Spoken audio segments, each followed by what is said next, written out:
बलबीर सिंह पर गोली चलाई, मैं वादा करता हूं अपने हाथ से गला काटूंगा। कहानी बाप और बेटे की। बाप देश के सबसे बड़े कंपनी का मालिक है। बेटा अपने बाप से बहुत प्यार करता है, इतना कि किसी को भी जान से मार सकता है, पर बाप बेटे को टाइम नहीं दे पाता। बेटा हो जाता है साइको सनकी। अब आगे वो क्या क्या करता है जानने के लिए वीडियो में बने रहिए। लेकिन इससे पहले वीडियो अच्छा लगे तो लाइक कर दीजिए और चैनल को सब्सक्राइब कर दीजिए। तो ये है एनिमल मूवी और कहानी स्टार्ट होती है रणविजय नाम के बच्चे से। रणविजय अपने पिता से बहुत प्यार करता है। उसके पिता बलबीर सिंह उसके लिए सुपर हीरो हैं। बलबीर सिंह एक बिजनेस टाइकून है जो इंडिया की सबसे बड़ी कंपनी स्वास्तिक स्टील के मालिक हैं। रणविजय के पास किसी भी चीज की कमी नहीं थी, बस कमी थी तो पिता का उसके लिए प्यार और थोड़ा सा टाइम। बलबीर अपने काम में इतना बिजी रहता था कि उसके पास रणविजय के लिए थोड़ा सा भी टाइम नहीं था। रणविजय की दो बहनें थी, एक उससे बड़ी और एक उससे छोटी। बचपन से ही रणविजय गीतांजलि नाम की लड़की को पसंद करता था जो उसके दोस्त की बहन थी। अब एक टाइम जंप के साथ रणविजय बड़ा हो जाता है और अपने दोस्तों को पार्टी के लिए इनवाइट करने जाता है। दोस्त के घर पहुंचने पर देखता है गीतांजलि की सगाई हो रही है। रणविजय के अंदर का अल्फा मेल जाग जाता है। वो गीतांजलि को भड़काते हुए कहता है, मैं तुमसे प्यार करता हूँ और तुम्हें उस लंगूर से शादी नहीं करनी चाहिए। गीतांजलि भी मन ही मन रणविजय को पसंद करती थी। वो उसकी बातों में आ जाती है। रणविजय घर पहुँचने पर देखता है उसके पिता का बर्थडे सेलिब्रेट किया जा रहा है। वहाँ उसकी बहनें और उसके दादाजी भी मौजूद थे। उसकी बड़ी बहन मीत का पति वरुण भी वहीं था। दोनों की एक दूसरे से बिल्कुल नहीं बनती थी। वरुण उसे आवारा जानवर समझता था। पार्टी में दोनों की लड़ाई हो जाती है। वरुण रणविजय से कहता है उसी ने उसके कंपनी को आगे बढ़ाया है। तब हमें पता चलता है बलबीर ने कंपनी की सारी जिम्मेदारी अपने दामाद को थमा रखा है और रणविजय इससे बिल्कुल भी खुश नहीं था। वो जानता था उसका जीजा उसी की तरह निकम्मा इंसान है। वहीं उसका जीजा उसकी बहन को हाथ लगाता है। रणविजय उसका हाथ पकड़ते हुए कहता है, अगर तुमने मेरी बहन को छुआ तो मैं तुम्हें जान से मार दूंगा। लड़ाई की खबर बलबीर के पास पहुंचने पर वो रणविजय को ही डांटता है और कहता है अपने जीजा से माफी मांगो। रणविजय को ना चाहते हुए भी अपने जीजा से माफी मांगनी पड़ती है। फिर सीन पास्ट में चेंज होता है जहां कॉलेज में कुछ लोग उसकी बहन की रैगिंग कर रहे थे।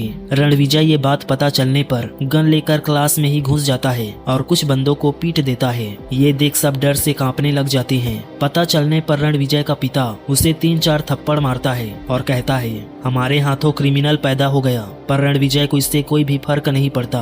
वो कहता है मैं बस अपने बहन को प्रोटेक्ट कर रहा था। दरअसल ये रणविजय के कैरेक्टर का रेफरेंस था कि वो अपने फैमिली को लेकर कितना अग्रेसिव है। अब सीन प्रेजेंट में स्विच होती है जहां बलबीर अपने बेटे को बताता है उसका कंपनी में जो शेयर है वो उसे अपने दामाद के नाम करने वाला है। रणविजय को ये सुन बहुत गुस्सा आता है और वो घर छोड़कर जाने लगता है। पर तभी वहाँ गीतांजलि आ जाती है जो रणविजय से शादी करने का फैसला कर चुकी थी। रणविजय अपने पिता से कहता है ये आपकी बहू है। बलबीर इससे गुस्सा हो जाता है और बिना कुछ बोले वहाँ से चला जाता है। रणविजय इससे बहुत हर्ट होता है और घर से निकल जाता है। रणविजय और गीतांजलि दोनों शादी कर अमेरिका में सेटल हो जाते हैं। दोनों के 2 बच्चे, एक लड़का और एक लड़की होती हैं। अब कहानी कुछ साल आगे बढ़ती है। रणविजय अपने टीम के साथ ढेर सारी गन लेकर एक मीटिंग में जाता है। वहाँ होटल में घुसकर सिक्योरिटी गार्ड को मारता है। वहीं उसका जीजा भी मौजूद था जिसका गला दबाकर उसे भी मार देता है क्योंकि वो उसके पिता के खिलाफ साजिश कर रहा था। रणविजय पूरी तरह से एनिमल बन चुका था।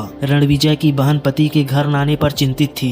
रणविजय उसे संभालते हुए कहता है तुम चिंता मत करो। दरअसल कुछ साल पहले किसी ने बलबीर सिंह पर गोली चलाकर उसे मारने की कोशिश की थी। बलबीर आईसीयू में भर्ती था। 8 साल बाद रणविजय बीवी बच्चों के साथ अपने पिता से मिलने आया था। बलबीर ने भी खुशी से उन दोनों को एक्सेप्ट कर लिया। बलबीर ने बताया जब उसे गोली लगी तो उसके सामने सिर्फ उसी का चेहरा था। वो कितना गलत था, उसने अपने बेटे को टाइम नहीं दिया। तब रणविजय वहीं रुककर पिता को प्रोटेक्ट करने का फैसला करता है। स्वास्तिक में वर्कर के पास जाकर सभी को पिता की सलामती बताते हुए कहता है जिसने भी पिता को मारा है मैं उसका गला अपने हाथों से काटूंगा। बलबीर देख हैरान था कैसे उसका बेटा जानवर बनता जा रहा है। अगले दिन रणविजय अपने पिंड दोस्तों से मिलने जाता है। वहीं वो पैदा हुआ था। रणविजय जो कि एनिमल बन चुका है उनसे पिता के प्रोटेक्शन के लिए मदद मांगता है क्योंकि उसे किसी पर भरोसा नहीं था जो पिता की दिलो जान से रक्षा कर सके। रणविजय उन्हें पिता के सामने ले जाकर बोलता है अब आपकी रक्षा इनकी जिम्मेदारी है।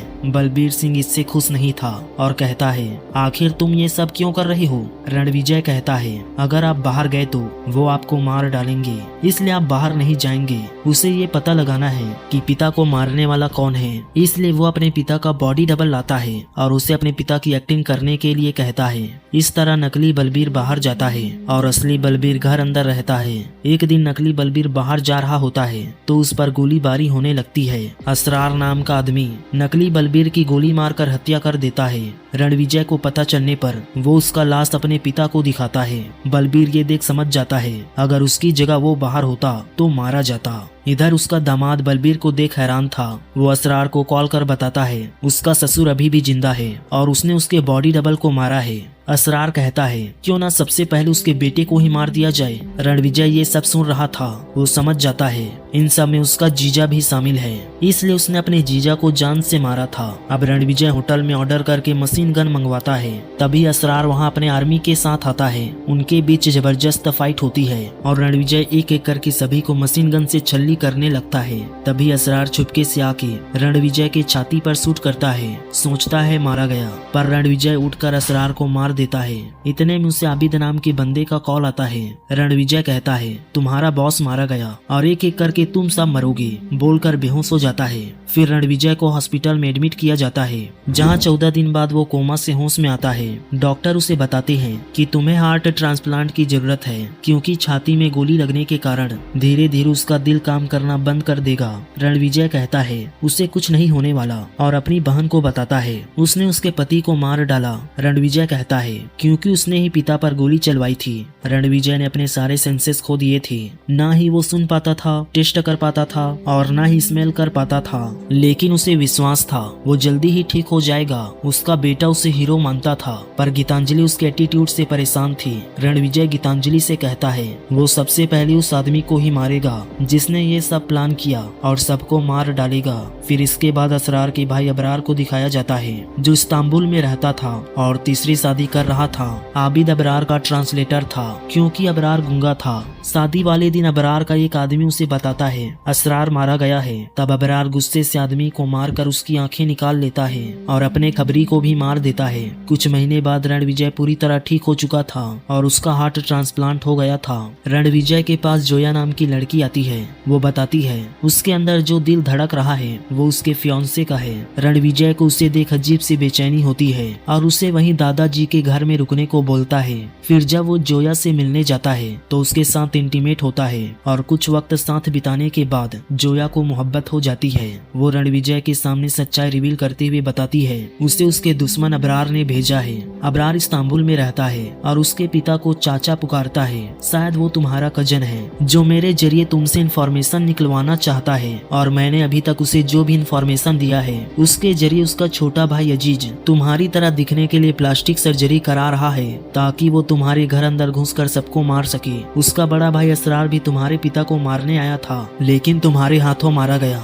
रणविजय कहता है मैं पहले से जानता था तुम्हें मेरे दुश्मनों ने भेजा है और मैं बस जानकारी निकलवाने के लिए तुमसे प्यार का नाटक कर रहा था। फिर रणविजय अपने दादा और पिता के पास जाकर अबरार के बारे में पूछता है। दादाजी बताते हैं मेरा एक और भाई था, पर पिता ने स्वास्तिक उसके नाम ना करके मेरे नाम कर दिया। तब वो सबसे चिढ़कर अलग हो गया और इस्तांबुल में जा बसा। वहाँ उसने बहुत सी शादी की। उन बीवियों से उसे बहुत सारे बच्चे हैं। जिसको तुमने मारा वो उसका बड़ा बेटा था और उसके बहुत सारे बेटे हैं। तो इस तरह तुमने जंग स्टार्ट कर दी है। तुम उन्हें मारते मारते थक जाओगे, पर वो खत्म नहीं होंगे। अब रणविजय अपने पत्नी के पास जाकर सारी चीजें बताता है कि उसके और जोया के बीच क्या क्या हुआ। गीतांजलि ये सुन गुस्से में आ जाती है और उससे तलाक लेने का फैसला करती है। रणविजय कहता है अगले दिन वो अपने टीम के साथ अबरार को मारने इस्तांबुल जा रहा है। रणविजय अबरार के एरिया में पहुंचकर उसके सभी आदमियों को मार देता है। आदिल अबरार को वहां से ले जाने लगता है, ये कहकर कि ये लड़ने का सही समय नहीं है।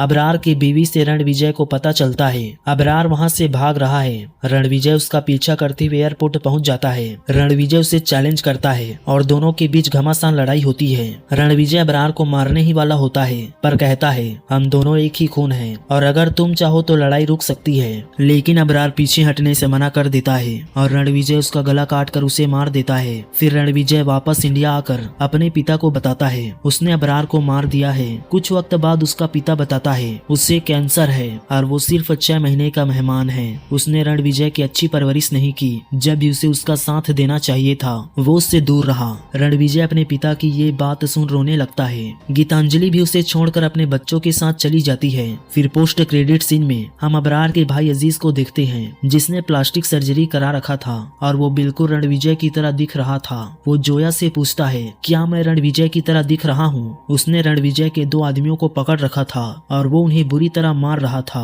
इसी के साथ मूवी यहीं पर खत्म हो जाती है। पर अगर आप जानना चाहते हैं कि क्यों एक बेटी अपने ही माँ को मारना चाहती है तो राइट वाली वीडियो पर क्लिक करिए।